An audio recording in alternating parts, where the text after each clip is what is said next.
Rancho Santa Fe was started nearly 100 years ago.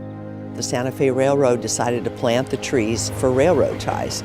Didn't prove to be a great experiment, but the trees stayed and they've become iconic in our community. We really have a forest. There are about 85 trees per resident, per person in Rancho Santa Fe. It's always been a community where children could roam, they could play safely and freely, they could ride horses, their bikes. It's been an outdoor sort of an environment and lifestyle, which is very important to protect.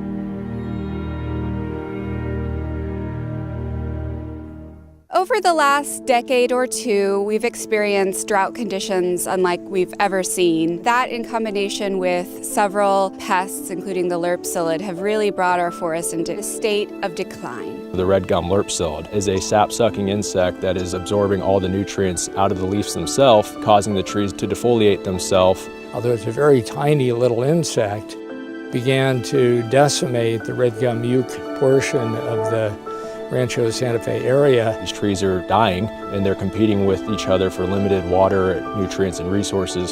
So it's kind of a double-edged sword. How do we keep the trees that are still vibrant alive? And how do we replace those that aren't with trees that will survive in fire-prone kinds of areas and keep the beauty of the community intact, but also keep it very healthy for generations to come? We have a situation wherein our forest is about 95% on private property, and the association and the fire district even have very little authority over private property and the trees on them. All we can enforce are residents to have 100 feet of defensible space and then roadway clearances for evacuation purposes. A lot of those diseased, dead, and dying trees are outside of those parameters, so that's where we're relying on the residents to help us out to make sure that you're maintaining your vegetation and your landscapings properly. If we want to maintain our canopy cover, it's important to plant new trees. If we take steps now and plant the right trees in the right places, we can change the whole character of the forest into what it needs to be in the next 50 to 100 years. I like to look at our forest as green infrastructure. That has an inherent sense of value that may be missing for some people. We all agreed that in order to really understand the problem, we needed to study it. So we were willing, along with the association, to fund a feasibility study. With our forest health study complete, we have a baseline. The conclusions were we need to address the dead trees and remove them on a very timely basis here to reduce the fire risk, and we also need to plant new trees that are appropriate to forest growth in the future. We live here by choice, and so we want to make our community and the places where we live and play and work as beautiful as they possibly can be.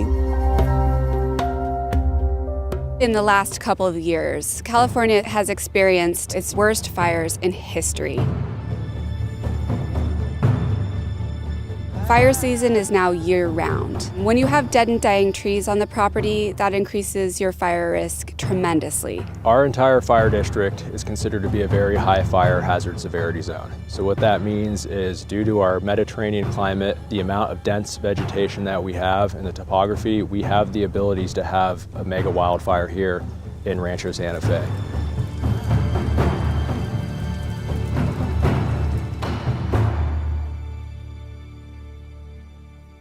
We want everybody to plant the right tree in the right place. Planting a tree that's adapted to the climate we have here, but also making sure that it's well watered and maintained. The results of the right tree in the right place, it's beautiful, it grows, its size and its shape, its height and everything is just perfect. It gets more beautiful day by day, it gets more beautiful year by year.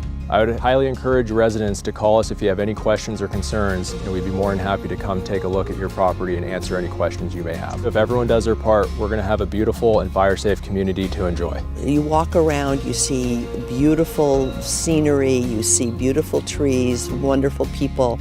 And probably the best thing about the community is when there's a need, something needs to be done, people rally around it. And I see this as an opportunity for everyone to play his or her part. We understand the problem now. We have to figure out how we can implement the solution.